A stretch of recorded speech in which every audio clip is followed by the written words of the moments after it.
Muma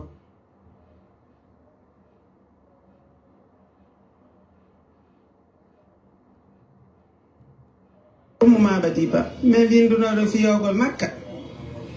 kono dum do daka dum do ko bandi me hawrondiremu fiyo no mi ko Dakar wonno mi jemi Dakar mi ari mi yide be mi yeyda ta Madina ben Alaji Azizi min mi faala be winda ka arjanji mabbe min ala jen so ngande arjanji mo ngi weso min dar lan nokku wacce don be no be yide be do inni kanyno wayi nabude min do ngoli be ben yom verse am buddi mi dit quelque chose qui ne va pas là. Ok, c'est bon. Timbu di miari Madina benila 60 benila 57 millions 300 mi dit timbu inga sur miari Madina mi yidi don e mi yidata sendite o vidéo do au maximum possible. Mi ala ni on lagini no wodi wonbe yawde ka julirde kono julbe ben no fandi. J'ai toujours dit ça. Andinen jama moni beben enen haccu men ala e mabbe parce que ko be faible. Don andi moni do ko tampudo bitti. Sabu na hande buyno sikkude sawdu mun dabberenden ko politique lagine on. Menen non on itta stati amen on nder dum ko du wadi men wolani on en bon français.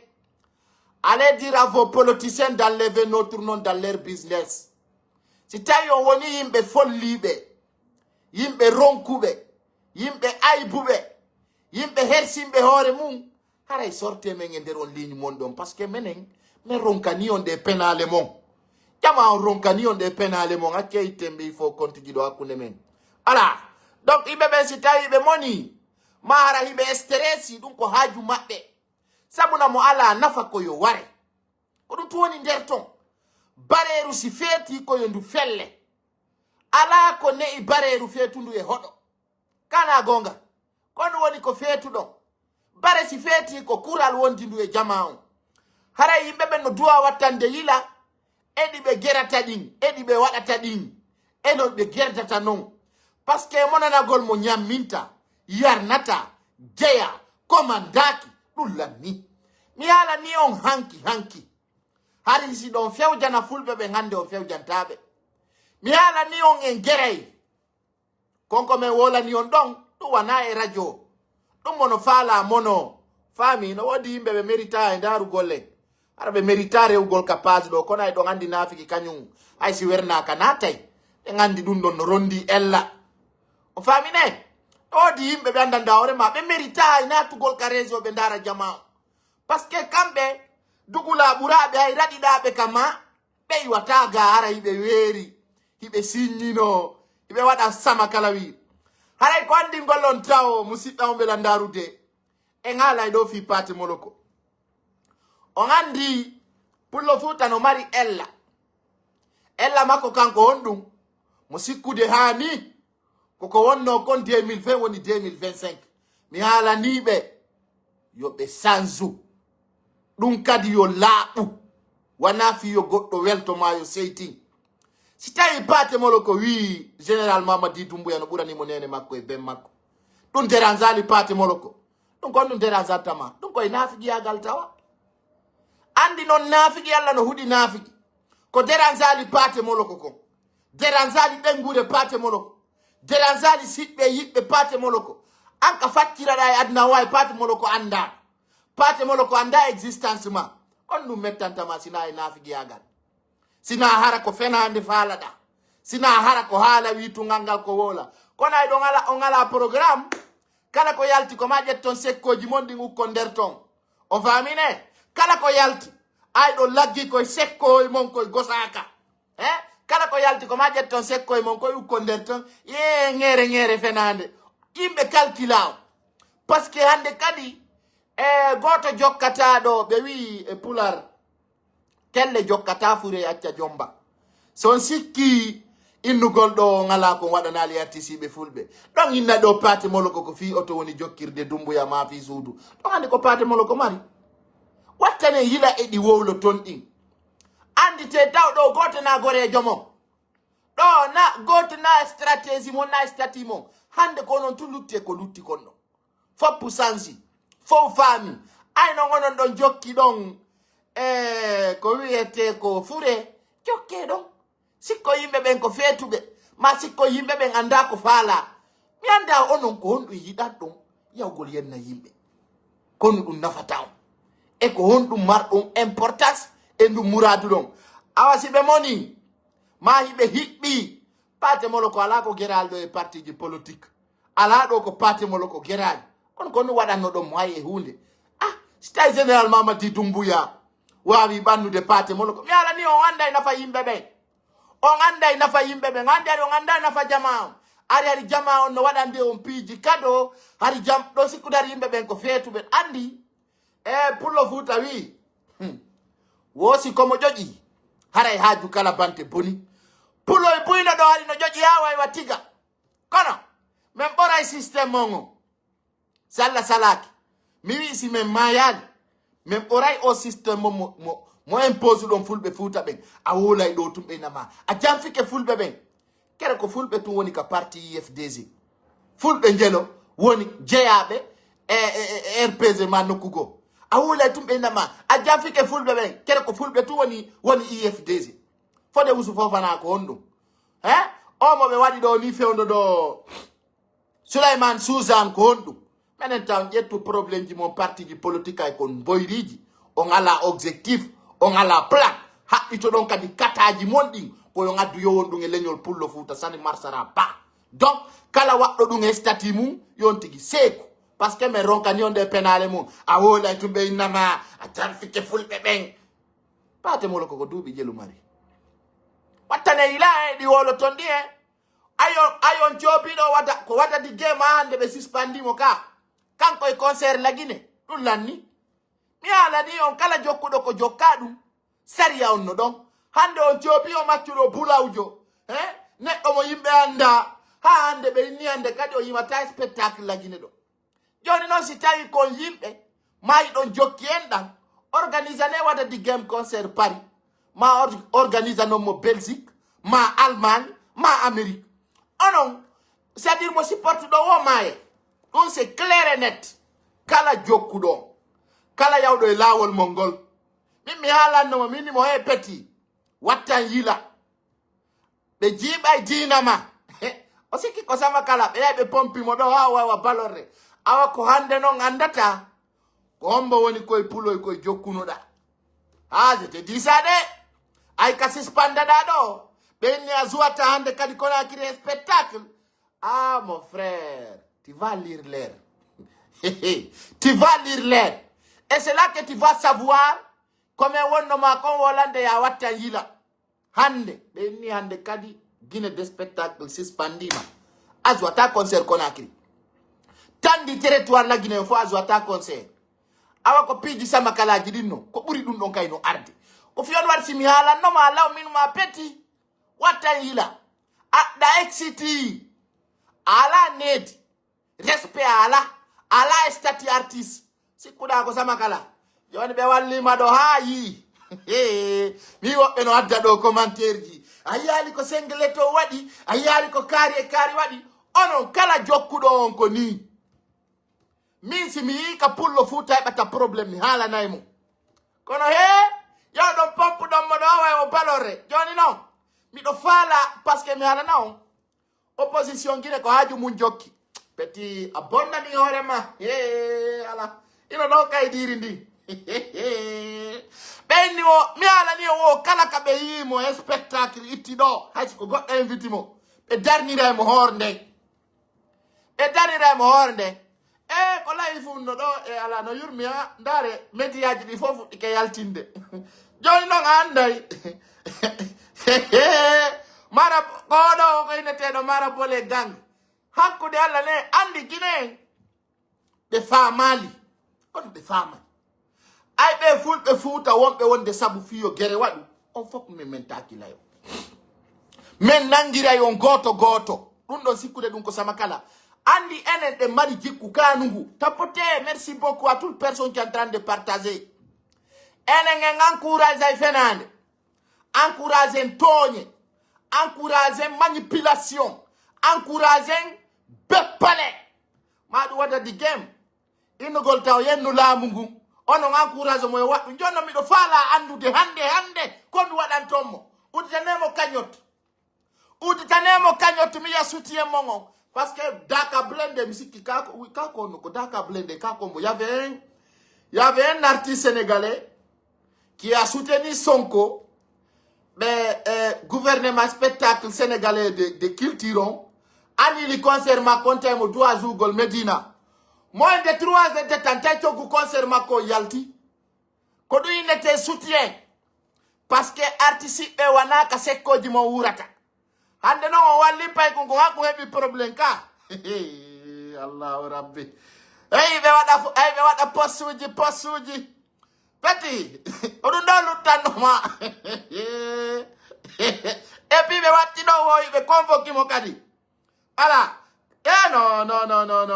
non incroyable mais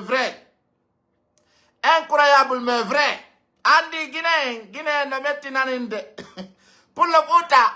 a wala na mo goddum o yiya goddum anda mi wata wonde mone mo mi wata wonde kadi gaño mon kono wowlan gollon ko nafata on kon ko wallata on kon ko mi andi ko dum nawrata o yeso ko dum mi wolanta mi no pay koy buy ko mi walli pi jandanda horema harbe gaynanta hore mabbe fu sirien absolument walla be fiyo ajiji mabbe din sottu ino do il y a 1 heure de temps ino kaydirindi no windi no wadi acte 1 acte 2 acte 3 et acte 4 no vraiment andi ko ndum ayo ngardo mono don ko mi landi on ko très simple si tay don jidimo mara don fala mo wallude ana men hala no men julbay mo dina mena mo ki kemen affaire don de men tolerata mena no na hala tu mena ko terre à terre mi hala ni on les acteurs culturels wonbe supporte de yimbe wonbe be yennude les artistes qui soutiennent les gens qui insultent là on tawa men la Guinée on anda la Guinée no lama na théorie ko vrai sur vrai ulla ni hande kadi kala wondo caution de mal jodo ka koye mun signino inna ko vrai mais ngandi na on la Guinée ko menen lami dum nay hore hoyre ay ono be yennobe do en fottay nyande go ko dum yido mari fo kontu jibuy kono ande nyande go ay ko Guinée en fottay en tindo ndiray ehi en andi ndiray problème la Guinée on fop ko fulbe go kono men hollay on ko fudata si setta sabuna kala giddi jomo men tolay kala giddi jo wondo wadante on propagande den fenande be tolay mo dum c'est clair c'est fini yali on gasatande kadi lanni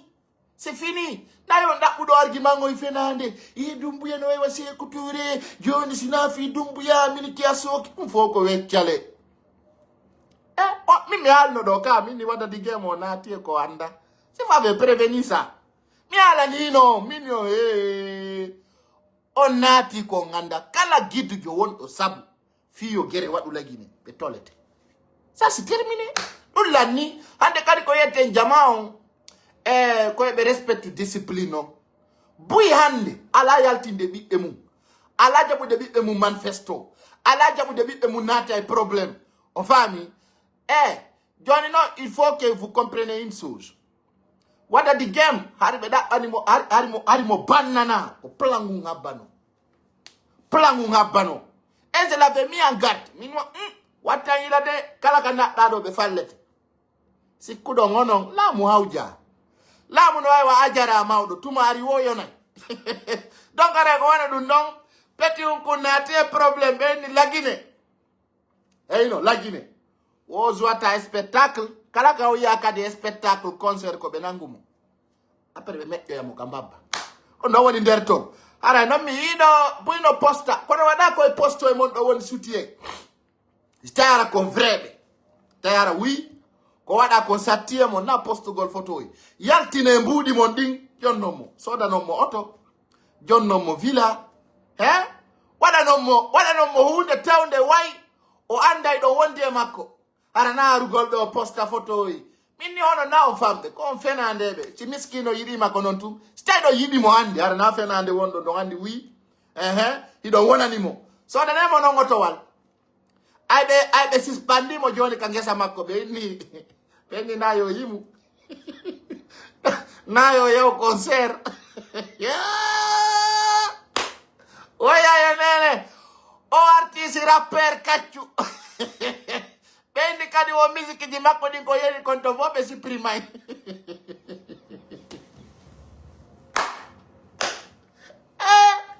no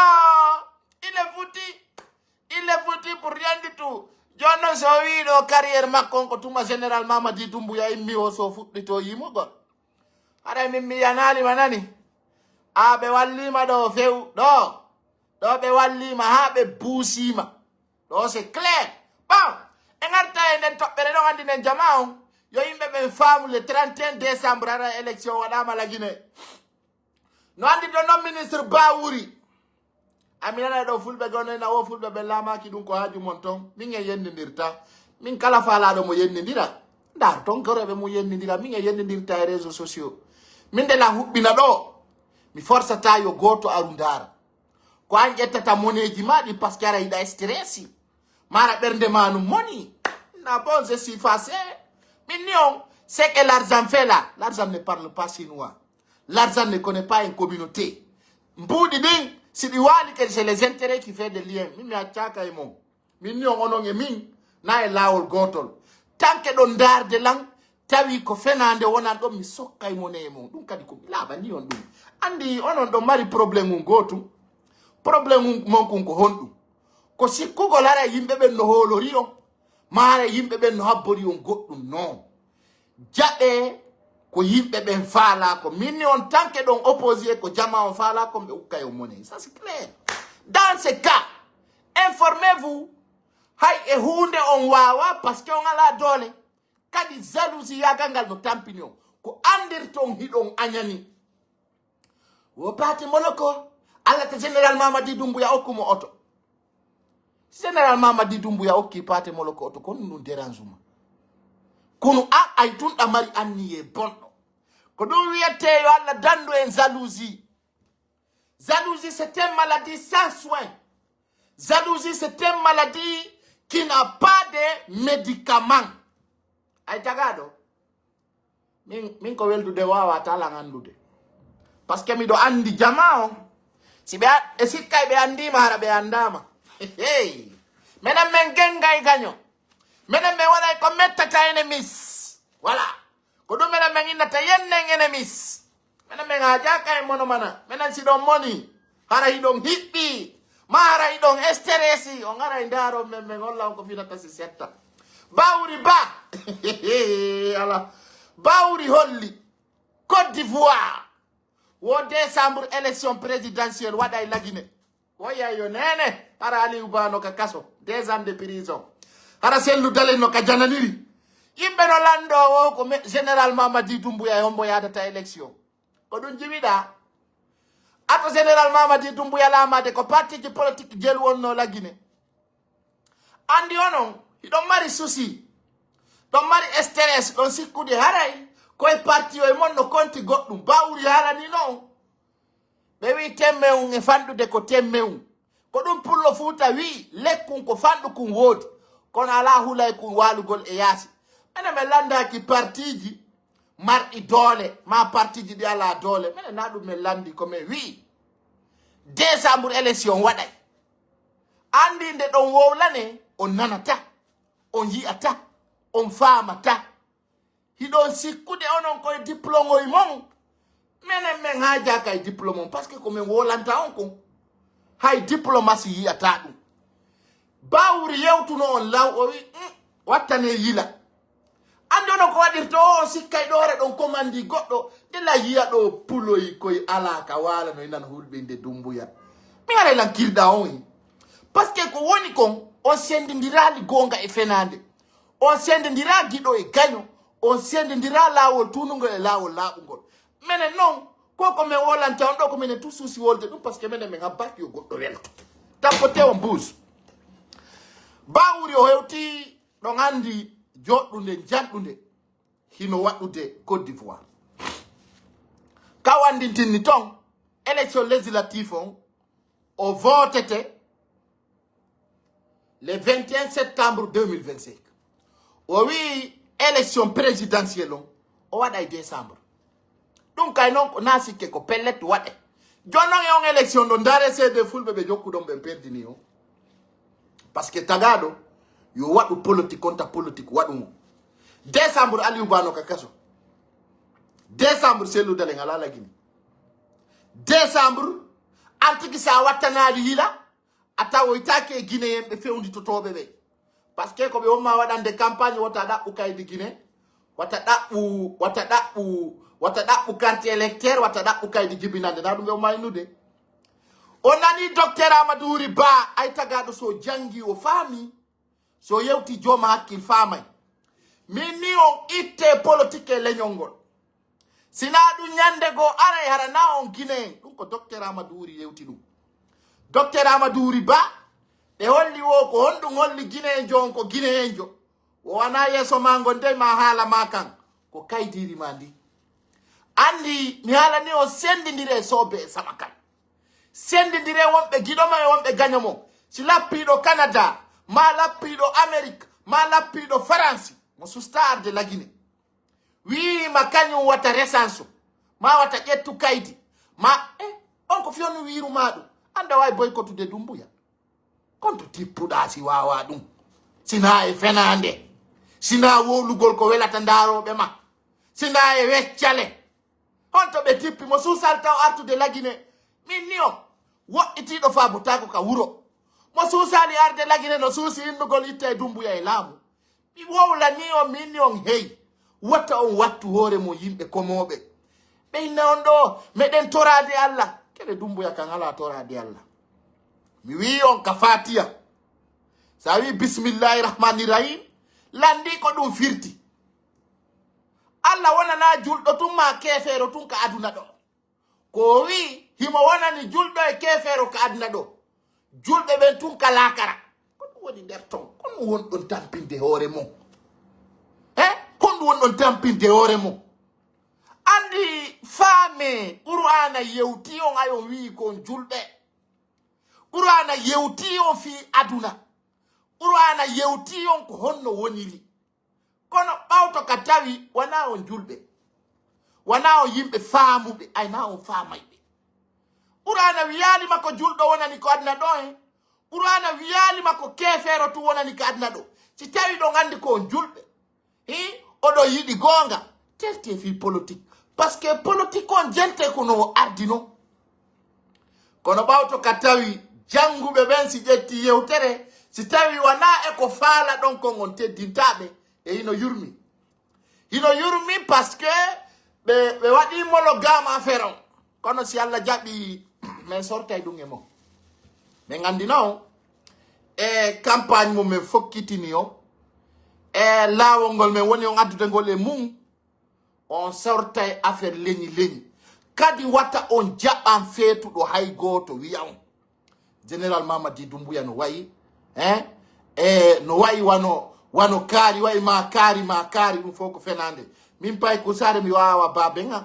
min e baabe ngam na jikku goto mi mari an e baabe ma na jikku goto marɗum si tawi général Mamadi Doumbouya ala mo ala guide ma imitugol ma wigol ko ngol lawol faala rewde terte ɗum ko pullo Fuuta o mboyo Aboubacar Biro hombo e mon sina haala mo kala mo faala yo wa'uwa mawɗo mum ɓoyama ka wiye ɗum arte ka mawɓe mon ɓe wonuno ɗon on wolanaka ɗum ka on haalanaka ɗum min ni on nanduto e mawɓe mon ɓen watta on nanduto e mawɓe goɗɗo na ɗon fanƴin kinni on wawi wa porto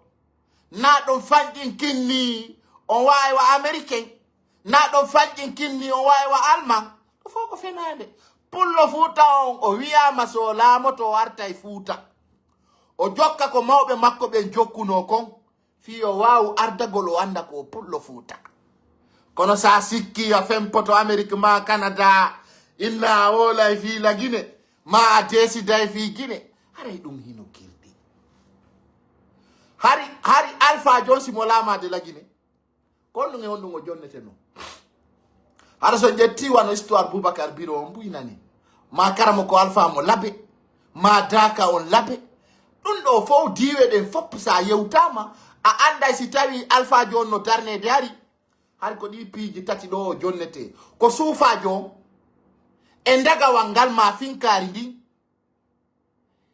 e lamungu alman inete don almami jo alman ka ko si wadama e makko ko be wattanta mo don ko suufabe ben suufabe don so wi yo be feppito dande goddo be feppitay si be wi yo be wado ni be wado yayni dun nay hore ala ko anda histoire no do e jangong tan wattu hore mo yimbe luti yankebe yimbe be andanda hore ma anda ko fewndi wattu gol hore mum ndappa à certain niveau watta hore mum komo habita kadi be duwa habudude ma habita be duwa ka habudude no yurmi ha ndargol tawa pullo futa on o sikki sama kala no golla kono ma en dum ko théâtre non bon rappelez-vous ara ko andi gollon taw politicien be mon be tawte take di élection jido mi anda de élection jigo aro yai kono di élection ji wondi arde do woni Aliou Ba woni Cellou Dalein woni Sidia Touré woni kala din parti ji créino di problème ato élection ji di battagon ben don tawta haray ko andi gollo ministre Bawuri o holli élection ji di waday décembre 2025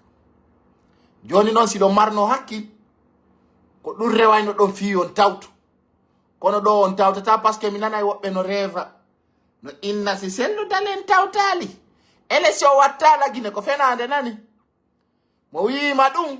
on tigi fenanima suudu Cellou Dalein libama l'école darnama lagine weti nibbi Cellou Dalein rada lagine duubi didi e lebbi joni ma duubi tati tum no wetude nibba Aliou Ba so kama janno wali talli ko hatta wada hatta Cellou Dalein ronka tawede élection présidentielle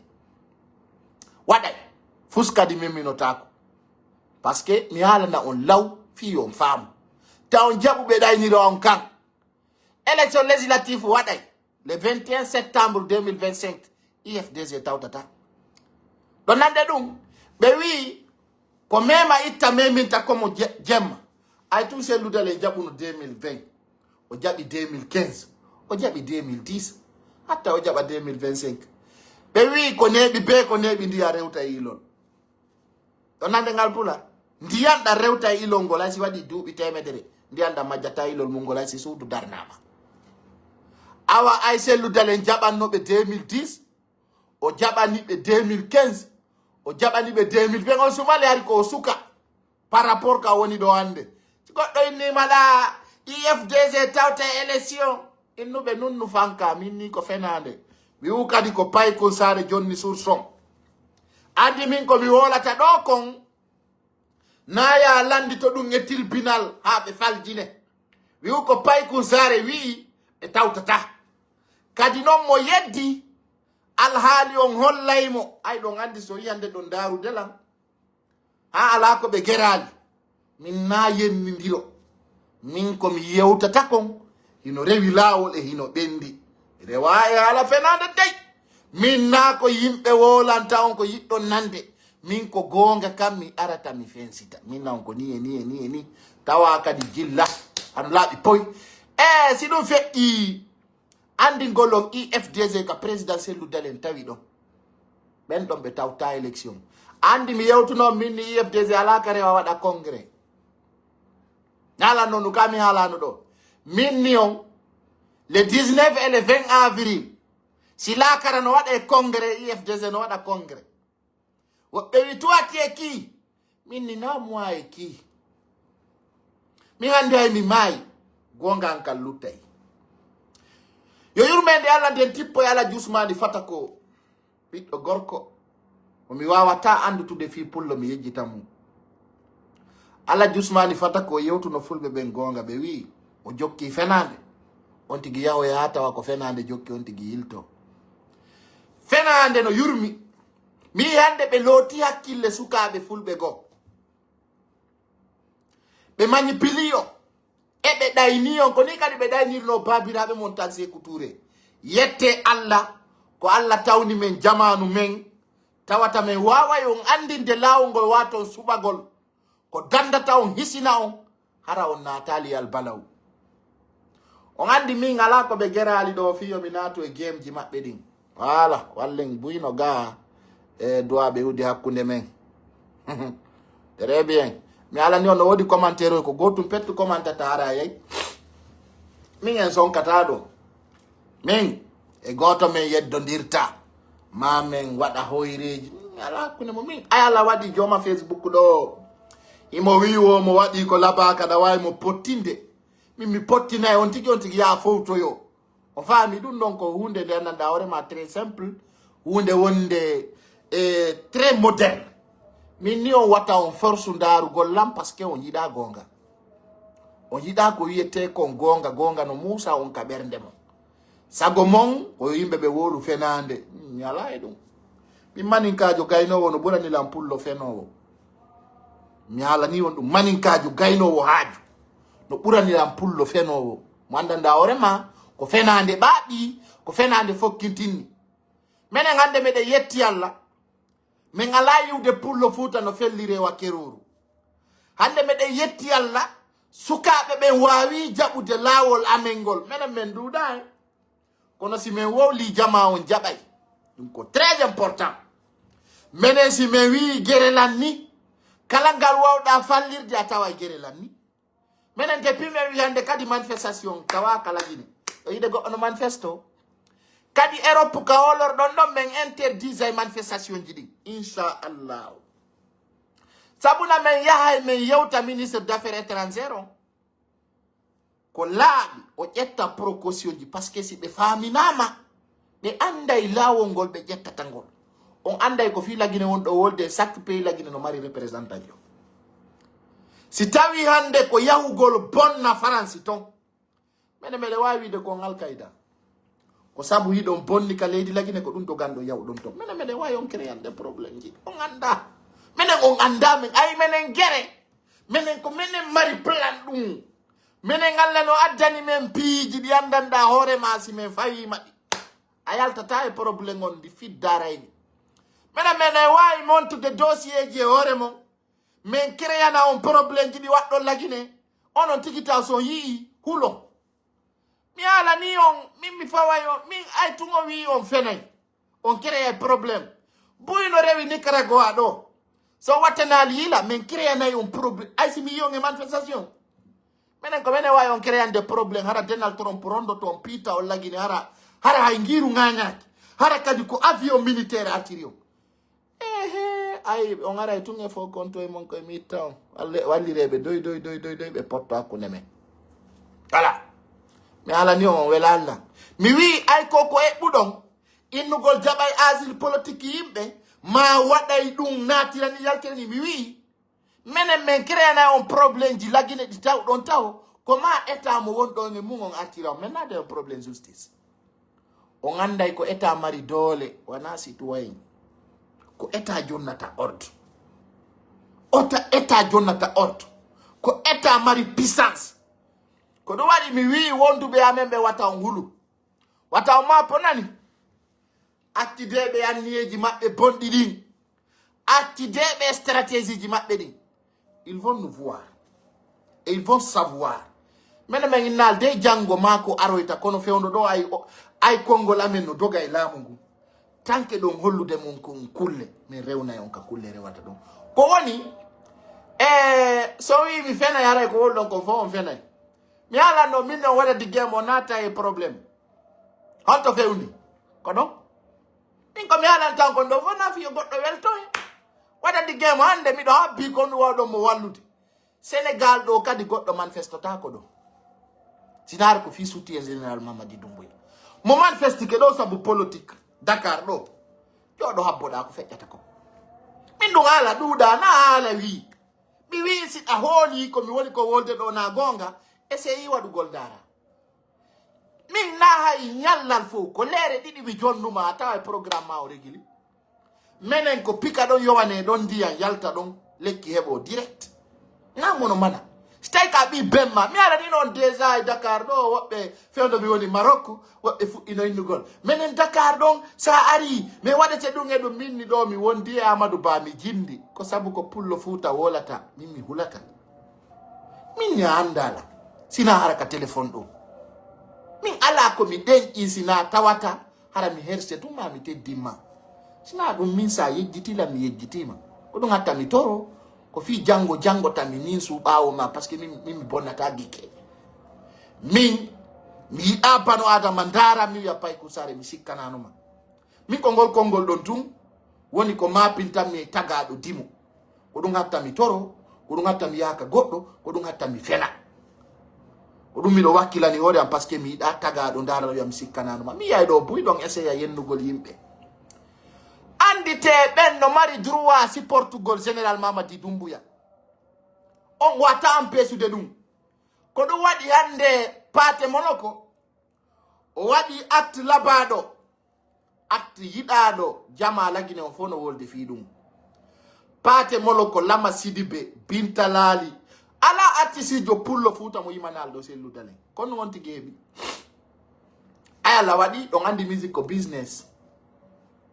ko wonnum be hebi wala nay be do tumbe na be ngala ko hebal ande yaay ndaro lama sidibe kono mari be wi selu mo dada sa selali mo na tietana hande kono lama sidibe mari hande sa yaay do ayidi e anyube lama sidibe be na ngala ko hebali tan selu dale hey o bonni fo mawdo si goddo hebi hara hebi kinnaki sa hebi dum wata bonde mo hebi jawdi tigi dum wata lanciorde ni billahi wallahi tallahi kono bawto katawi ko hala kam buri kugangal ko ande be wata yennude lama sidibe he olle awola timbe na mabe na lama sidibe do be nyawndimo e wadi mo dum e dum la ilaha illallah wa badarillahi benno gadi burgiti pate molo kono mo Allah holli on do olo ni ala na taw fi be anda ben be renseignement moja pate molo kono mari suudu koza no mari otomo si pate molo ko wi do yimande général Mamadi Doumbouya moi je vois pas tort je l'encourage ko fewno do non pate molo ko duwa wadde kadi songo e clipol go kadi yaltina fewno do parce que pate molo ko fande o mari 60 ans on wata jonde pate molo ko lawol ya do ente de ala ay kawala ala ay situation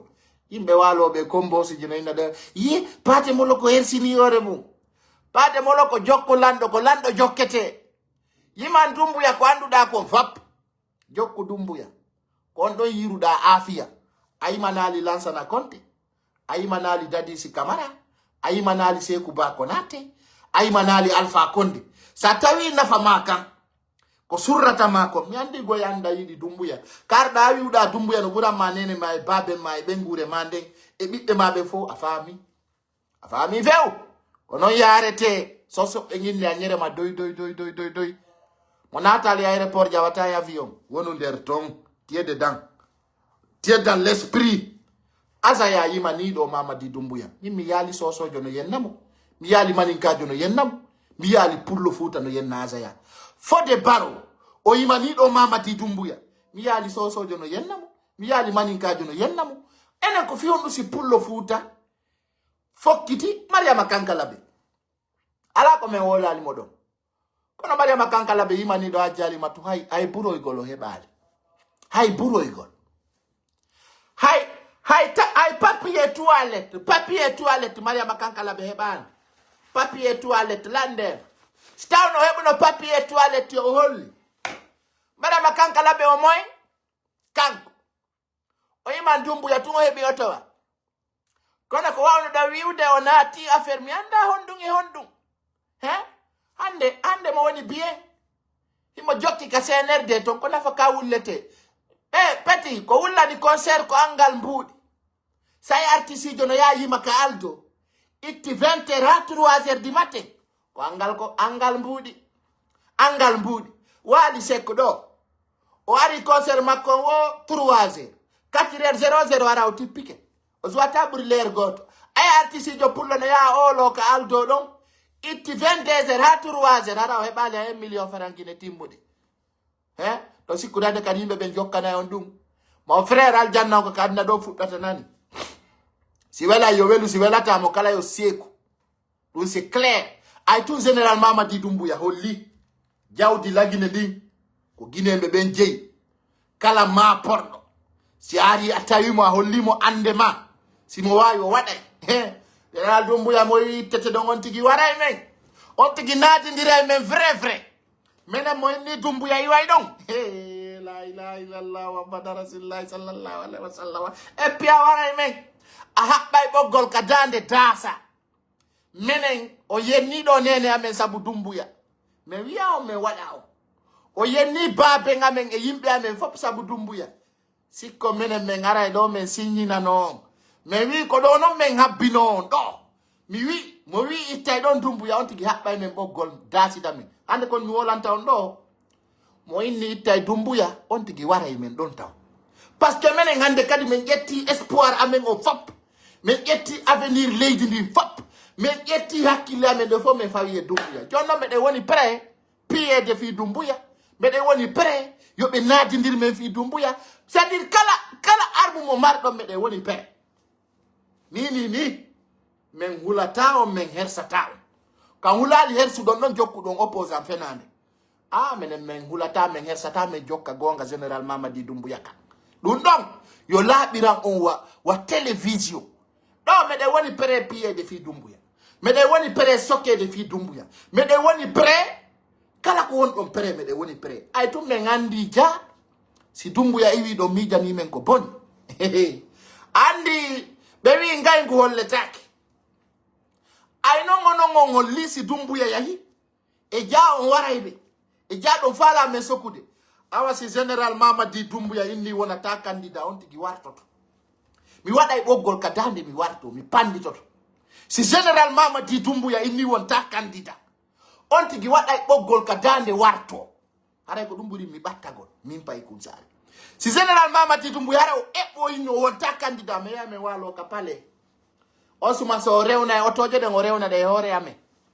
hara menen bete men puccitike mi wona sara kalamu wongo ngun arde awa en gaynali e pays on en gaynali ça ne fait que commencer mi wi mo wi général Mamadi Doumbouya wonta candidat har kanko tigi o yanto wi o wonta candidat har kanko waɗi sabu wargol mi ɗum c'est clair ɗum yo laaɓan on propre hande kadi ɗum alamono mana o wata jokkude ko faala ɗum interdison guinéɓe ɓe yoɓe jokku ko ɓe faala ɗum ara ko fi on ɗum fi taw ɗum waɗu fiyara yo non yeeya yo non kon fulɓe ɓe mamu kara ko fi on fulɓe ɓe dolobo kawnoore ko fi on fulɓe ɓe picca mara ɗo wiiti ko lappe jeeɗon ma koye comprend donc menen ɗo mi wi je dis général Mamadi Doumbouya ni wonta candidat aray meɗen préféré yoɓe war men ɓe hirsa men haki horsa kala ko wonan ɗon pré meɗen wonani pré kala ko engagani ɗon iɗon wonani ka wonana réponde au commentaire les gars ɓe si ɓe sikki hande kadi koko wonno hanki woni hande ala ni on fuɗɗaki taw c'est à dire commençali taw hay fo si rien waɗali taw ja onon hani ko yennidiro faala ɗum naka ɗaɓɓon besaro ton ko mi wi mi wola e pular mi wi si général Mamadi Doumbouya wi wonata candidat on tigui waɗa e ɓoggol ka dande warto mi yaha mi daro ka autoroute fiyo camion wa rew e hoore am hara ko ɗum ɗon ɓuri lam ɗo annomi si mi woli mi waɗay ka hara miɗo préféri panditagol ɗa wawi iwde ɗo 5e étage piito ley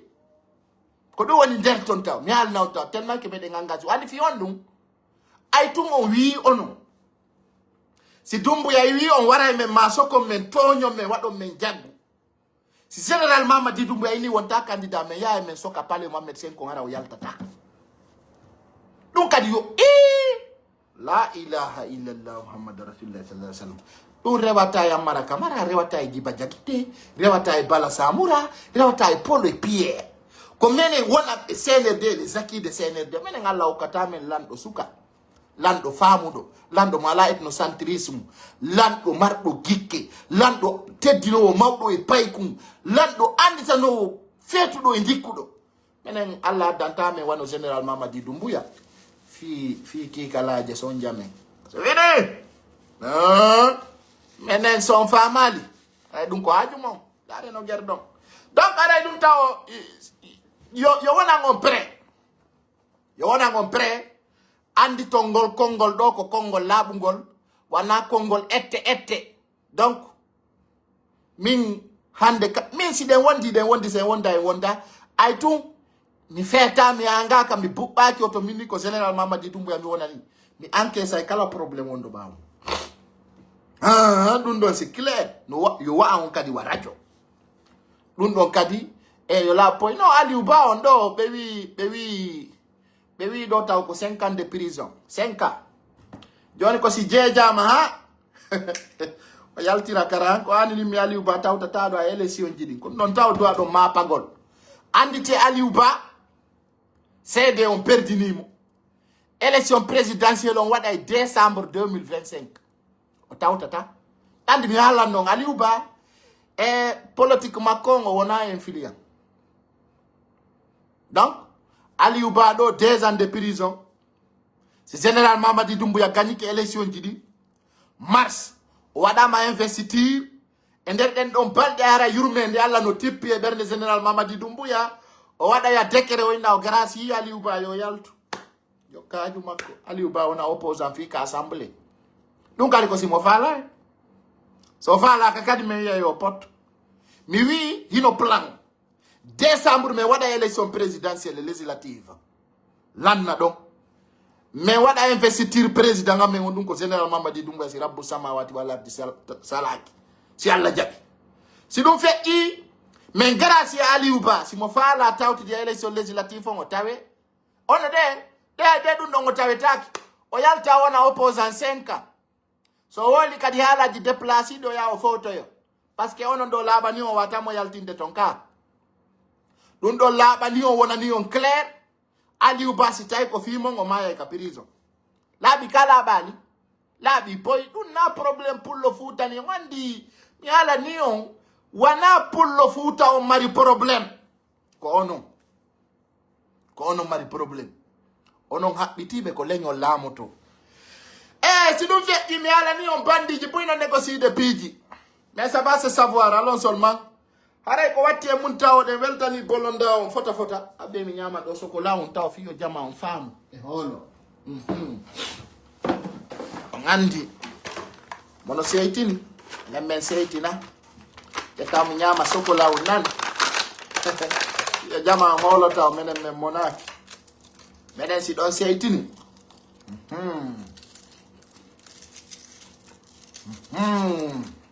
andi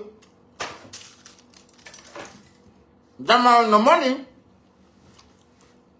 ya ñam so kalaw wala be nga setina yo holo tam andi ton mi woni ko halde do wana ko hotta na birdi wana takko hala bam atenge sarende hala nen jama on ko fewndi kon antenen jama taw do weltani be yalla danduɓe sonja e hersa e heege alla moƴƴin piiji mon ndin attenge pey on rappelen jama on hala ɗe weltaniɓe taw weltanagol ɓe ngol ko sabu ko ɓe faami kon ay tagaɗo si faami tay ko fan joma kala ɗo wawi mo weltanagol aɓe taw mi yara ndiyam par ce que o sokola ɗo sabu yara ko ma yara ndiyam très bien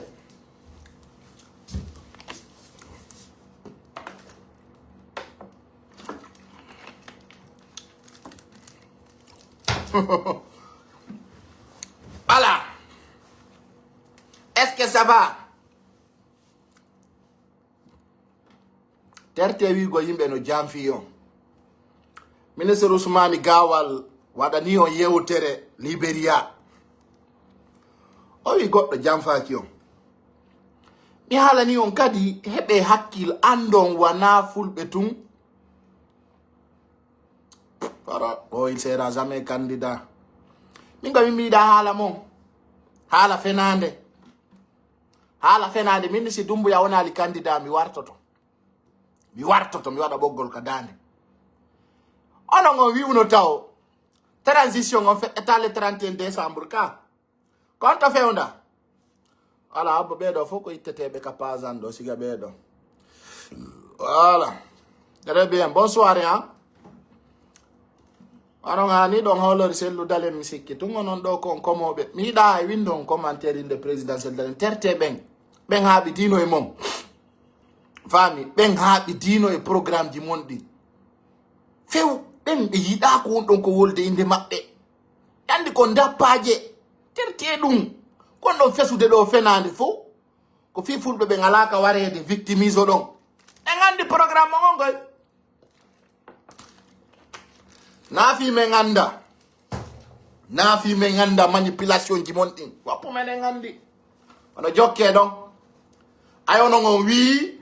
hari jako wela taon ko yugol tum pour le futa no ware pour le futa no pied pour le futa no lette kono weltano de ngalla ko alla acci men fewndo jamanu men alla addi men addani men de hakkille men fami anana do be nama o lagine fu yala marsude awe be wi lagine ton ay lagine fu yala marsude yo be yalti ka pays ton be ara Sierra Leone ma be ya Liberia ma be ya nokkugo nana gine jono jodo o yobata kuran o yobata ndiam o yobata lawol o yobata fus sina ka walto do hay ka bakkoto do o yobata o inama no lagine ala marsude ha ko gongama Senegal do ay sa jodo to ayobay Senegal do ajo sa jodi ke do ayobay sa sunnay do kuran ko ya recharge kala ko watta do ko ya yobo lagina ayobata tax ayobata norme buya mon no wani ka village mo ma ka tudi mum nenda lagine do kanyu ayobata do ayobata mais pourquoi vous êtes comme ça vous anon do rondi fenande onon di fenande fu son yobata sina mono mana IFDZ ta o ngandi ko IFDZ jididi wodi ko IFDZ mo Ousmane Gawal non buri dolno de fewndo do ngandi Ousmane Gawal o yahay woni Europe o taway on don o andi non ko fudata si setta mi faala andude taw si tay ko ko IFDZ mo Ousmane Gawal on wondo wolde fimo fami ari 2022 ko mi neddo hari 2023 ko mi neddo 2025 do mi ronkata wonde neddo mi hala ni on se kone IFDZ Ousmane Gawal on don kan hino exist few on don no mari dole kadi ko do adon andude Ousmane Gawal ko tel ministre mo ngonno Ousmane Gawal de balde do mo yaltini kaydiji ka wandintini taw piji buy di tawata jamano duwa andinede jamano duwa rappeler de informer andine ko on woni gonga ko woni réalité nder mum Ousmane Gawal hande kala ka yawda IFDZ cadre bebe fo Ousmane Gawal no tampini be dare to ngande ko ka yawda o ka téléphone di ka groupe di WhatsApp ka bureau di mon ka conseil mo no ko Ousmane Gawal tum Ousmane Gawal voilà acce walle jama be porto akunde page mengo très bien e duita ma akunde ganani donc Ousmane Gawal hande kanko ni on sonjude on gère tout ça c'est entre vous et lui. Ça ne nous concerne pas. Ce qui nous fait lien, on va parler de ça. Qu'on a des partis du monde. Qu'on y voit que Ousmane Gawal. On nous dit qu'on y a ni horemo. C'est que Ousmane Gawal a apporté. C'est pas moi qui le dis, mais vous-même. Hein? Hande ndare parti FDZ on yupitike. Mais à la non do balde no fait il y a 2 semaines. Minon Ablaye Bakindi a fanka eka. Kami wolano, wombe bendarde lando ay ko dum be wi ko wadirte nayu fiyo fille kono si yejjitete ay si wadal milando si tawi mi halando Ablaye Bakindi a fankay Ablaye Bakindi a assemblée fe don do yino maka 16 IFDZ sta yino moto mi hala ni on jawi e yorngal So watanal no yila ngal hela ngal libao. Mi ala no Ablaye Bakindi ya fankay. De ya hok. Hara wola ta. Fami yo de ya hok. Parce que pijidi. On watana de yimbe ben etana. On watana de yimbe ben manipulation. Ablaye Bakindi ya, il était calme. Maintenant il parle plus. Fu ina do halugol. C'est l'ubalde. Carré terto benani. Parce que comment jama on famine. Hande kadi mo kala no libre. Ay non ko window da dun do ko nganjop toi t'es bloqué de ma part. T'es suspendu de 15 minutes. Hein? Bonne soirée. Merci do money. Mara dom hippi. Moi je vous dégage. Mimi nion wata on force ndaru golla. Mi wata ko wela taw. Mi stay tun ko fenande subida. Awa talandaru de famu direct. Mi ala nion dum. Min do kala mo wona na General Mamadi Doumbouya. Wona na le Zaki de CNRD. Pili ou bagage ma on porte da pazango. Mi komi wala ma ko na ko sati. Ta force situation. Parce que kala ko gerda do min ursanzinali la. Itali lanka mi woni don fiyo mi wadu ya welto. Jamais plus jamais. Je le ferai pas. Même mi welti ta goddo yore fenande. Mi hala no mino à partir de 1er janvier 2025. Ay tung opposition ngonko fenande jokki. Stay e wawal itu go General Mamadi Doumbouya. Le 31 décembre 2024. Ingara mingi opposition men gayni di. Parce que tagado naya bambam fenande. Ni wata jokku de defure mi tawaka idum taw força. So forsi la ngasta. Min ko mi maze ko yoto mi do. Hari ko piano bawli. Giti anno udditi. Mi na ono ngadi mi aventure de. Na ono wadi mi kam woni do. Yala ni no on dum kati. Ni on do principe jidin. Ko gonga jidin wonda tay ni jamaaw. Ko réalité wawa tay hollugol. Mi wata jabondirgol e goto. Ko andi ko dum tawi ndar. Hayni ko pay ko sare mettata dum tawta ko mi wata yewtude mo. Moi quand même, c'est m'en fou. Mi na abonné mi wadata borosette mi jakka. Wana visibilité mi nyamata. Tu comprends? Nous no mi ajaka emu. Si tay mi perdi visibilité mi do andi. Ndaro benkadi no andi. Tu vois non? Mi du no vo aki dérange ça n'engage que moi. Du no vo ta dérange hay goto. Hay goto ta dun dérange. Mi wola ni on ko dérange ali bano adama wada o on kon. Kon no ngandu dérange antama. Ene ko men fu auto wadu goldo live. Hari ay 10 personnes dara tame. Hay 2 personnes. Arno atay ko 20 personnes dara tame. Kono hadano me wadi ame woni ko me woni kon. Vami min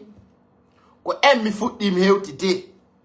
Min felo mi wada no live hari ay 100 personnes dara tala. Vami ko don mi kata ni ame hewti kam hewti don. Donc min goddo wa tala ngarde do. Fi da boni ka paza do si ka jonna do orto. No na sinci do. Na sinci do de. O pas kadi o holli ma mara droit e hore makko. Parce que comme woni ko jeymo. Famille. Voilà, on va vous gérer un nain. On va vous gérer un nain. Ben no mari fo contre jinan. Do be no wakili. Aya do ne do god no jogiti buri di compte. An. Non, c'est ça là. C'est ça là so c'est des personnes en fait. Don't buri koti quoi. Minna mi andi na ondung. Ngo watala ndarta go. Laissez tomber. Bon.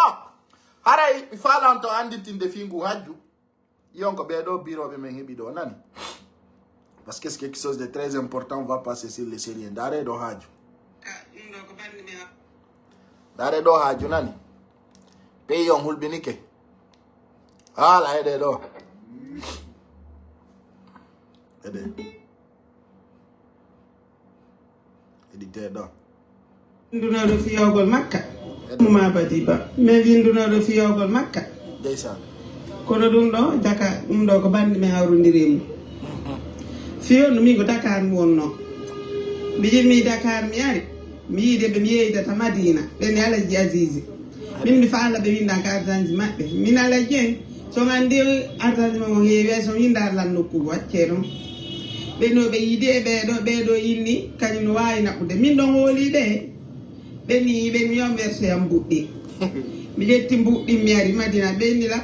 60 be ni la 57 millions 300. mi yetti mbuɗɗi ka suudu mari Madina mi yiidi ɗon emo mi yeydata mi yaadi ka banque Dixin garɗa mi wersi ɗon mbuɗɗi ɗan mi wersi mbuɗɗi wono ya feƴƴi kadi seeɗa so noon mi landito Alaji Azizi feƴƴi ɗon seeɗa ɓe nodditoye men ɓe yinni wo mbuɗɗi ɓeydi ke woɓe ɓeydi 10 millions ma 8 millions min ko laamu ngu ɓeydi ɗi mbuuɗi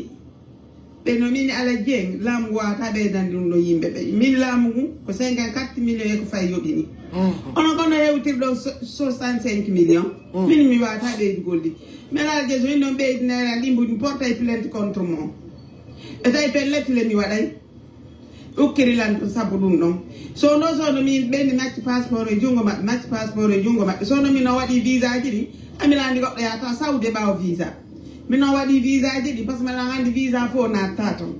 waɗi visa ji ɗi ɓen naɓe waɗi min noon waɗi ɗum ɗo e ɗum ɗo ɓen naɓe waɗi caka ɗum ɗo fof ko fenade o pays kono toujours min mi hoola joni noon daare ɗum ɗo ko siɓɓe men fulɓe woni waɗidirde ɗum ɗo ɗi bandiji hulɓiniɗi ɗum ɗo ala no ɓe toñira ɗum ɗo laamu ngun ka ɗum ɗo ko bandiji siɓɓe men fulɓe woni wadde ɗum ɗo ko ɗum waɗi mi wi ngol leñol buyno yawde ka juulirde kono wana julɓe ko onno goɗɗo wata waɗirde ɗum ɗo siɗɗo mum siɗɗo ma hiɓɓuɗo siɗɗo ma mo yadata siɗɗo ma faalaɗo yaade Makka rewa Allah rewa Allah ya suudu Kaaba tawatan ko ɗum ɗo watamo waɗde ɗi piiji ɗo écouté attentivement no yurmi yo walaaki min mari ko min naɗo sayna sifoto ɗo ha janngo joni koye laamu ngu wallu men mi hetta mbuuɗa men imaɓe walla men mi ya Makka o mi torike ɓe mi jeejiɓe yoɓe wallu men eyni min ari ka airport min ari min inniɓe visa ɓe kikiɗe taw mi noddi ɓe min gonno fi visa ji ɗo ɓe jonni amen ka airport Mariama lali wattan yila nani sina ɗum kamaɓe wulla joni lando fiyamɓe haalante min si ɗon sokkimo ne ma si tawi sere Allah bonnimo ngon no wukki watta yilayande min mi jiiɓa joni programme ji maɗi min ha hande mi ñamali ka nene ma mi anda hiɗa existe si tawi komi wi konko on fenoɓe ko ɗum metti on ko ɓuri on kon moƴƴande désabonné ka pasan jokkol live mo sina ɗum mi jiiɓete joni vite fait hara kay koko kaani kadi famine ala clair alanima de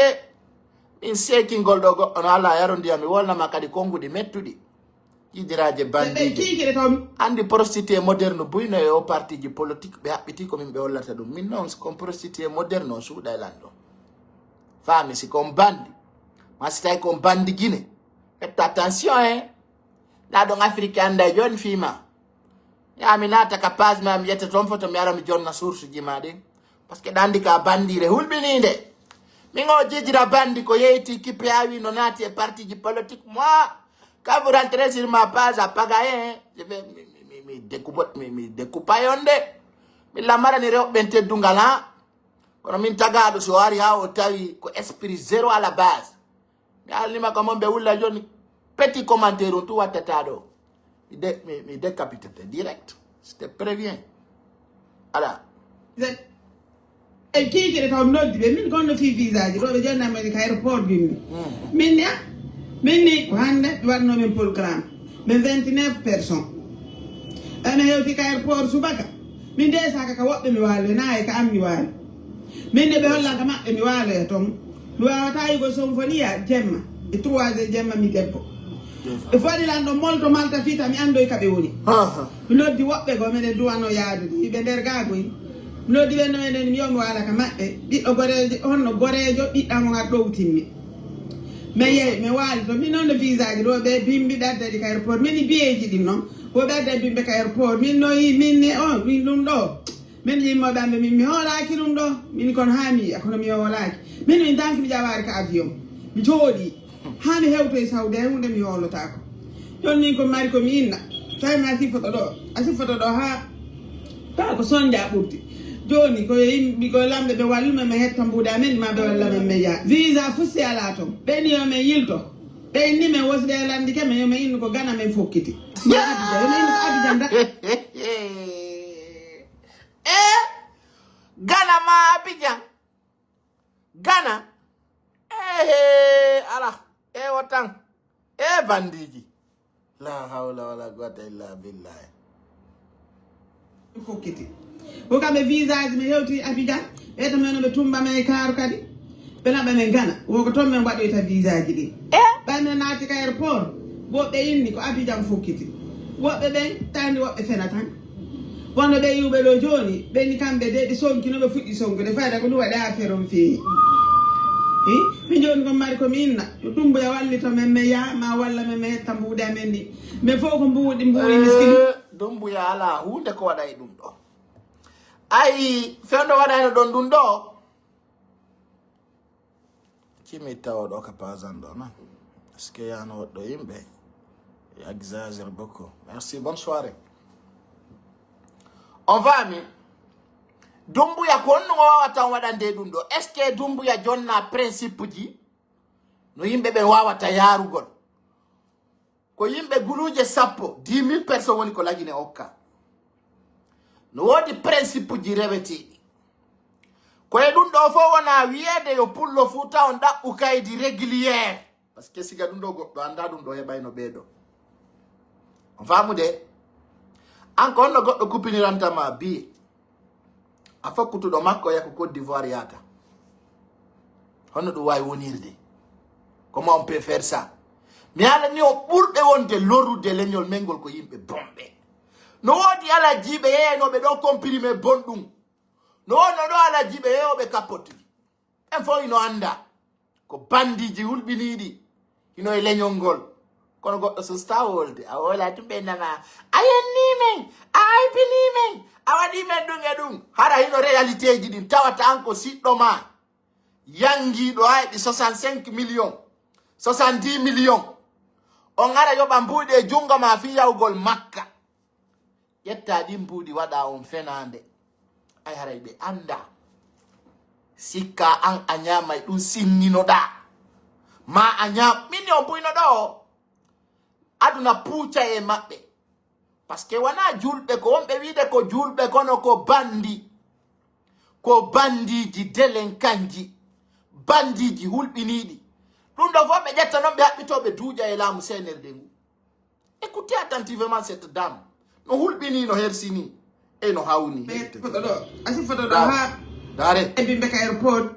dare ha minno yi minni on min dum do min yimmo bambe mi holaki dum do min kon haami akono mi holaki min danki mi jawaari ka avion mi jodi haami hewto e Saudi hunde mi holota ko e Allah don min ko mari ko mi inna tay ma si foto do ha ta ko sonja burti joni ko yimmi sa watti siga o commentaire do ça va mal tourner si dumbu yai waye lamu hajuma e dum e ambabe malamu tako wona ta e chef quartier anna alanto na atawdo lamu na alamu to babe ma mweda wonde ay préfet ka babe ma no taylam babe ma hay ka futa mo lama kay hodo mongo anda sikude babe ma e babe ndumbu yako goto no di baba miya do yimbe no inde do dumbu ya baki tele pouvoir ono hay ka préfecture mo ngol lama hay ka sous préfecture mo on tawa lamu na on bi lambe o sata kilama go dosi kude si dumbu ya wi ko bemma lamu to mi ala no nyande go retenano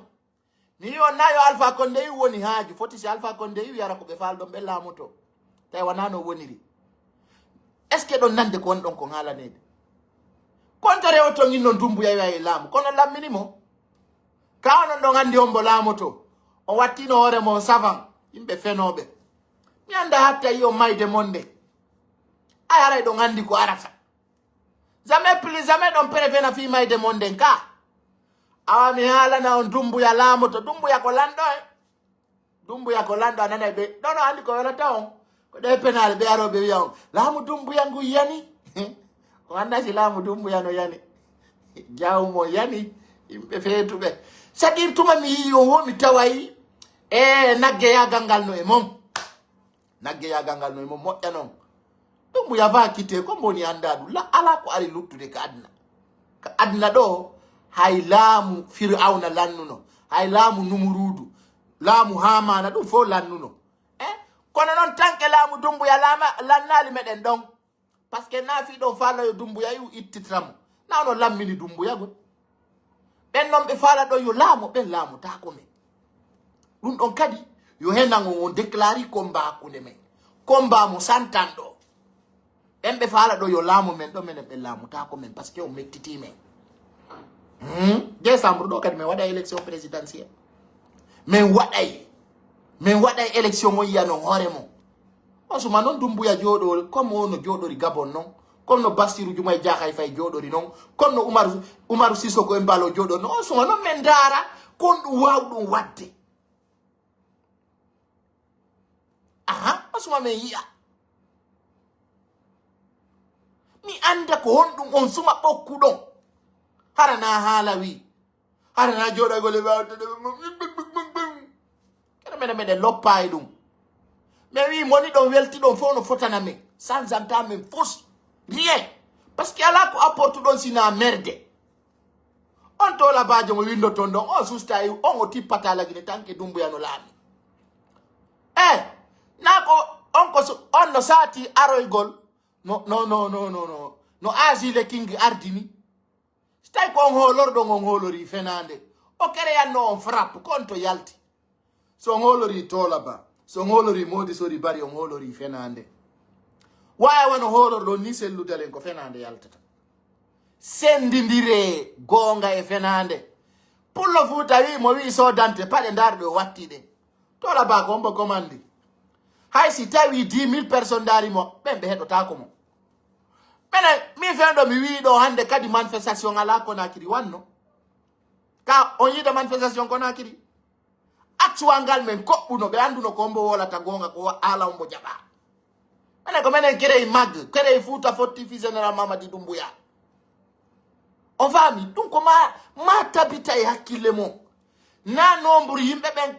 ɓen ko faami ko min miɗo jaɓi bandiyagal Doumbouya ngal ko bandiyagal labangal noon onon kon ɗum bandiɓe mon ɓe nafi hon ɗum fussina jattugol miskinoɓe waɗa sabu yo yimɓe ware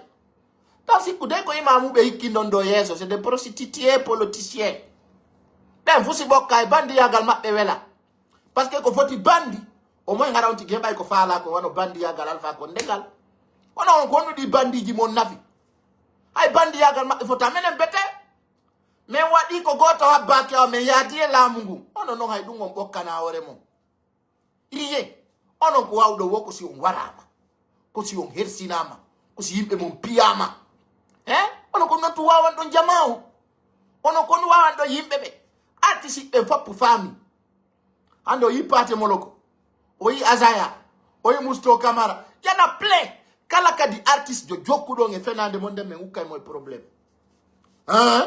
min yon mi découragé yimɓe ɓen e fait projet ji mon ɗi ayri événement ji waɗoji Europe par la force ɓe soutenay CNRD sina ɗum ɓe yiya hikka ko satti min ni on mais c'est à dire min faɗinnayo aduna mon wallahi billahi talla ay tum min tawi ko ɓoggi tum andi mbewa bomba ko ma waɗay kolombowal ka dande mbewa mban simba boni tum ma waɗante kolombowal ko mbarondo mi wi 7 fois si min sattinanayo parce que andi ko ma famon fustawo on représenta la Guinée sina sonjugol jama on Aliou Ba ɗo o mbaɓɓama ala kon sikali ɗo est ce que o yalti ton inomo ton Aliou Ba ɗo ñande wari o ɓe renvoya min ni on ɗo e élection présidentielle o e législatif on waɗede Aliou Ba yaltata to parce que andi on wata arde minen ɗo wayde on waray men ma on piyay men sabu Doumbouya min jooɗo min croise bras ngu ngay ngu ɗon on maray no ngu e nder mum jaɓon ko min faala ko min jaɓa ko faala ɗon kon kono ay on aadike en waɗay gere on nin say ɗum wa yuutiɗo laɓi ronki mayde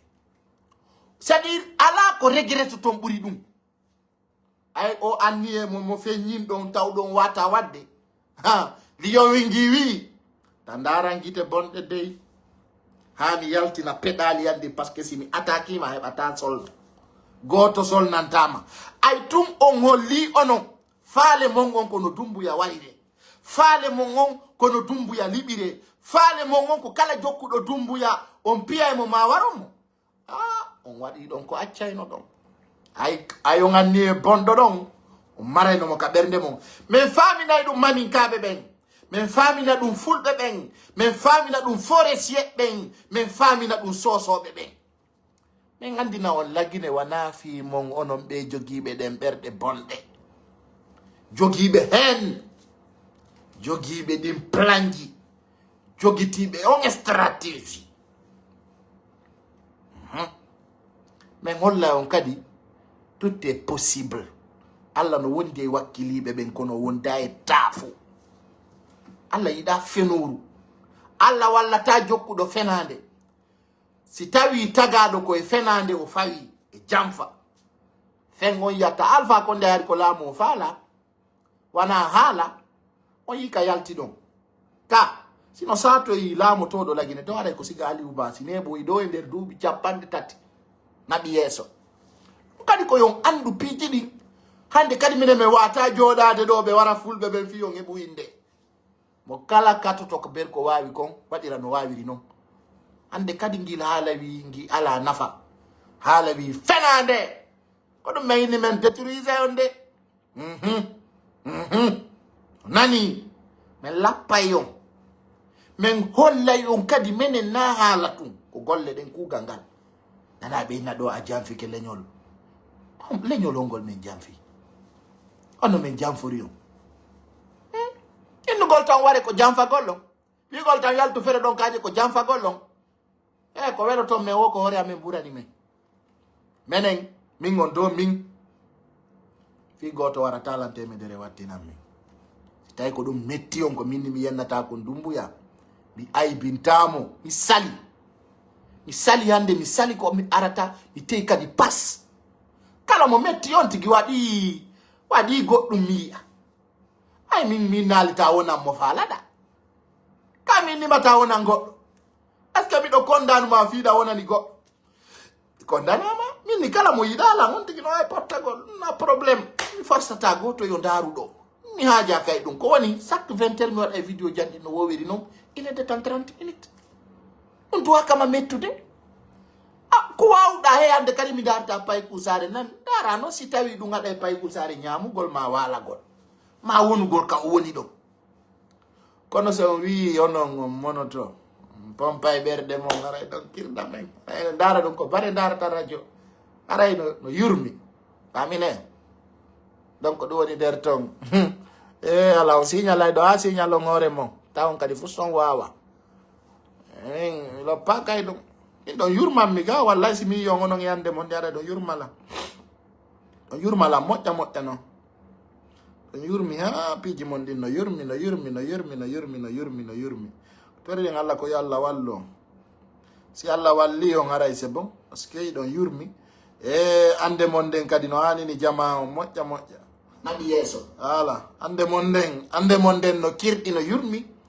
yo Allah ittu an on ande mon nden parce que réalité ji ɗin no seedi birdiji ɗin min noon ko min nata on tun rappelez-vous les informations sont claires habbe mi gayntoɗen o vidéo ka ɓe yummiraɓe woni yewtude ɗo dara tawa hino yurmi ha no yurmi je voudrais aussi wodi piiji buyi hollirteɗi tawdi concernant ay birdi lamɓe ɓe walluma mi hetta mbuuɗe amen ma ɓe walla men média vi hérité yewti ka airport subaka min de saka ka woɓɓe mi waalo nayi ka am mi waalo min de ɓe hollanka maɓɓe mi waalo e toon mi wawata yigo sonfoniya jemma e 3 heures jemma mi debbo e faɗilan ɗo molto malta fiita mi andoy kaɓe woni mi noddi woɓɓe go minen duwano yaadude yiɓe nder gagoyi mi noddi ɓen no eɗen mi yomi waala ka maɓɓe ɓiɗɗo gorejo honno gorejo ɓiɗɗamo ngat ɗowtinmi mi yeeyi mi waali to min noon no visa ji ɗo ɓe bimbi ɓerdaɗi ka airport min biyeji ɗin noon ko ɓerda bimɓe ka airport min noyi min ɗum ɗo min yimmoɓe amɓe min mi hoolaki ɗum ɗo min kono ha mi yiya kono mi hoolaki min tanki mi ƴawari ka avion mi jooɗi ha mi hewto e sawde hay hunde mi hoolotako jon min ko mari komi inna tawima a siffoto ɗo ha tawa ko sonja ɓurti joni ko yimɓe ko lamɓe ɓe walluma mi hetta mbuuɗe amen ma ɓe walla men média visa fusti ala toon ɓeni yomin yilto ɓe inni men wosde e landi ke men yomin innu ko Gana men fokkiti ma Abidjan yomin innu ko Abidjan dal men fokkiti ko kamɓe visage mi hewti Abidjan ɓeyto men ɓe tumba men kaaru kadi ɓe naɓa men Gana woko toon min mbaɗoyta visage ɗi ɓayno naati ka aéroport woɓɓe inni ko Abidjan fokkiti woɓɓe ɓen tandi woɓɓe fena tan bonno ɓe yiwɓe ɗo joni ɓenni kamɓe de ɓe sonkino ɓe fuɗɗi sonkude fayda ko ɗum waɗa affaire on feewi min joni ko mari komi inna yo ɗumboya wallito men mi yaha ma walla men mi hetta mbuuɗi amen ɗi mais fof ko mbuuɗi miskine min hay e lendi ɓe ƴantuno e dimanche ɓe ƴantunolam mbuuɗi e lendi kadi ɓe ƴantimi mbuuɗi par ce que mi ari ko 5 ans 7 millions 300 mi wersuno ɗeyno mi watta e 4 millions hande ara woni 61 millions 300 minen mi mara ɗum e dimanche mi ñawli goɗɗo 2 millions mi jonni ɓe e lendi kadi bimbi mi ñawli goɗɗo 1 million mi jonni ɓe hanki kadi ɓe ƴantinmi min mi mara ko mi jonnon hande kadi fi Allah e nelaɗo dumboya wallito men mi ya makka ma walla men mi yetta jawdi amen ndi min rewɓe minen rewɓe ɗum ko men 11 personnes minen rewɓe ɗum ko men 11 personnes mi jeeji dumboyam torikamo mi jeeji mo wallu men mi hetta mbuuɗi amen ndi ma walla men mi yaha min torikamo min jeejimo ko men nogay jeenayi woɓɓe nende 30 woɓɓe nende 29 muma badi ba min windu non vraiment woɓɓe no suusi reedu quoi non no hulɓini c'est déplorable c'est tellement honte de voir tawata ko siɓɓe ma kadi watama wadde ɗum ɗo fokkita makka ɗaɓɓa mbuuɗi ma ɗin heɓa anniye ma o fokkita yawgol fokkita haka hewtata ɗo yaha haka aéroport ɓe nama ko Côte d'Ivoire wonɗa yadde non vraiment y a certaines choses ko woni kon feƴƴude golleñol men no hulɓini ɗon andi ɓawɗo seeɗa laamu ngu menasigoy ɓe wi no wodi wonnoɓe waɗgol trafic yimɓe ɓen naɓa ɓe makka ton hara ɓe ala visa ɗum ɗo fof hari no tonga hari no haɗa hari no landa yo accu donc e nder mum ɗum ɗo wana laamu ngu woni ɓawo mum de sakka no goɗɗo toña ɗum ɗo ko siɓɓe men fulɓe woni wadde ɗum ɗo fulɓe jonno wiya angol leñol ɗo yaara yeeso komin toñaɓe komin wonaɓe jaggede an a wujjiya o makka wonɗo yaade ka suudu Allah rewgol Allah on ɗon a wawi mo jattude ha bini ça c'est grave c'est compliqué et c'est dégoûtant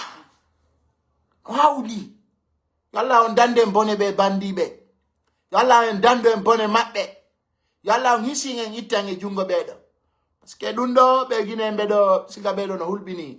donc on anda e principe uji no yarete makka no andon laawi ɗin andon kadi ko no duwaɗo waɗugol on faami min andi buyno ɗo jalousiyagal waray o min mi haalanino on haala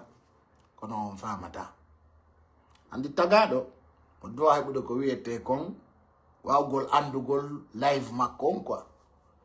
est ce que min miɗo loppita si tawi hiɗa darde la masa ala la ndarude est ce que miɗo loppita e ɗum est ce que moi ça me regarde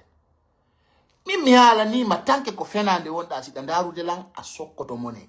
mi loppaka e ɗum par ce que min mi habborakima rien min sino satima wallugol goɗɗum ko min rien absolument min mi haccaka e ko naafiki weltoto moi je m'en fous de ça min naami plaisanté ngu hay goto min mi araɗo fiyo goɗɗo apprécia ma ina pay ko sali le si ou ça ko min wi no wonani général Mamadi Doumbouya min mi loppaka si tawiɗa wonani moy sa wonanamu ko sino saati ko a tawtayla min mi tawta fenande ma nde c'est clair si ɗum mettima ma ɗum sunnima ɓernde c'est ko pay ko sari je suis free happy toujours ko ɗo anduɗon lanka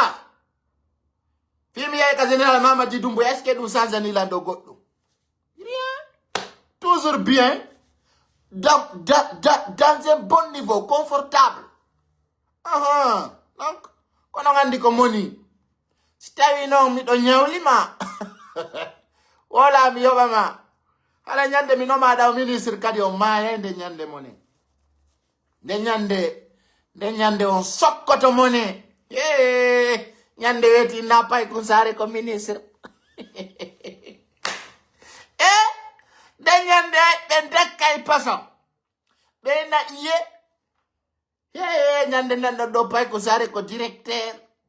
nde nyande o maye nyande nan do pay ko sare ko préfet nde nyande o maye non mais il y a Guinée minko c'est-à-dire mes éléments en Guinée, c'est-à-dire ce que j'ai apporté au CNRD, il n'y a aucun élément même qui peut le faire.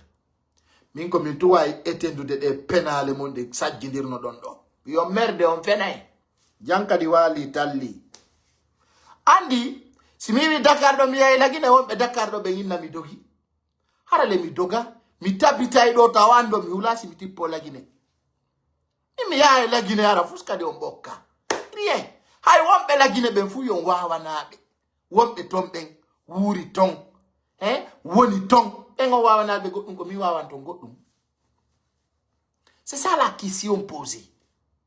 Wonbe ben lagine don général Mamadi Doumbouya hino don militant be CNRD be ben ay hunde on wawa be wadde ko min pay kusare wato wadde go ngakuni mu Allah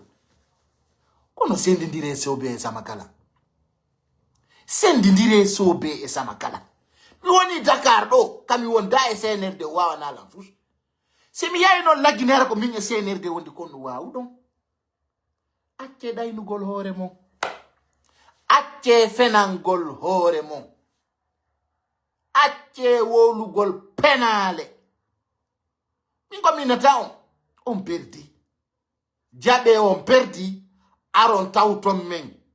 yaadem men holla on lawol ta on perdu ko mawbe mon perdu no fewndo be onno dayinde do tan sey ko toure mi wi are tawton men famon ko men fami ko yaade so wi wana dum lutton e jibugol mone kono non o yeso on yo yai dum in non pay ko sare yewtuno men on ya pay ko sare yewtuno men yayi revenir terte problème menen on yida se lu dale mbur dom men on yida yo pullo lamu bur dom men ko woni mais ronki penale monde parce que mais yali on a rien vu ko tawata hakil no nangi gikke no yowi on peut pas on n'a pas vu ça donc maintenant si aria me wi espoir là mais wata pousu de ndaro me jokudu voilà donc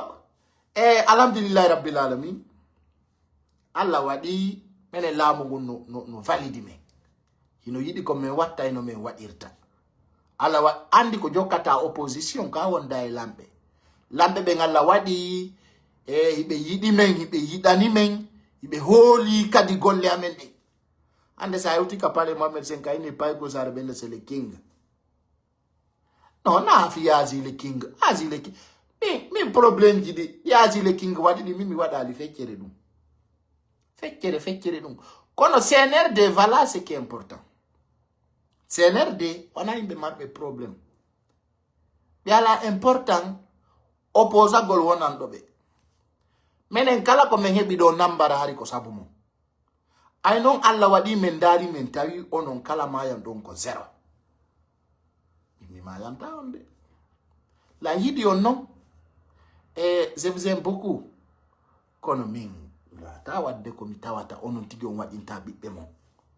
On wadinta sibbe mon kala non jentotodo lan mi décourager bernde on tigi den mi wara bernde on tigi den fi soutenu gollo parce que si tawno non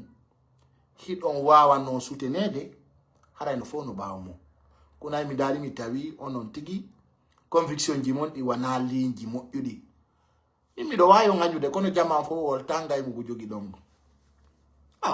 e la ngagnon on ande mena ko may nata Guinée bebe vive général Mamadi Doumbouya, vive Simandou 2040, vive la refondation, vive les acquis de CNRD. Min ko dum mi mari ko mi andi na jama Guinée. Pate moloko, mawe wala ne la sonka. Sana kuya galbona. Dum pate moloko atti yimude. Moni be fo yalla burtu be moni ngol. Welti be fo alla be welto. Wo be ben signina gol fo signino. E wata signina de ben fessa. Adem parfait jokke ngaju men. Que Dieu vous protège tous. À ce que je vais vous dire, je suis bien dans mon coin. Et toujours bien. Et très bien. Quand de buri welde. Haray ka tigi tigi. Donc andi live ji men din ko ene de 30 minutes. 1 heure de temps 30 minutes fi wawgol andingol jama on ko fewndi kon ka leydi men Conakry hare fo hino weltana fo hino yida fo hino wolora kadi kala monido yo mono ton yimbe no yana do pate moloko no wola fi pate moloko ko pullo yawi hakkunde Allah sina dum pour be bonde pate moloko no lagine kono wolta fi dum don kono hande ay pate moloko joge donc tam sanzu don few dare vidéo mo wadani on pate moloko regardez allez vous voir petit kon lappi vidéo yawto yay keri ding tereven kollon kon musidɗam belandarude hore gikke teddungal je vous souhaite une bonne soirée.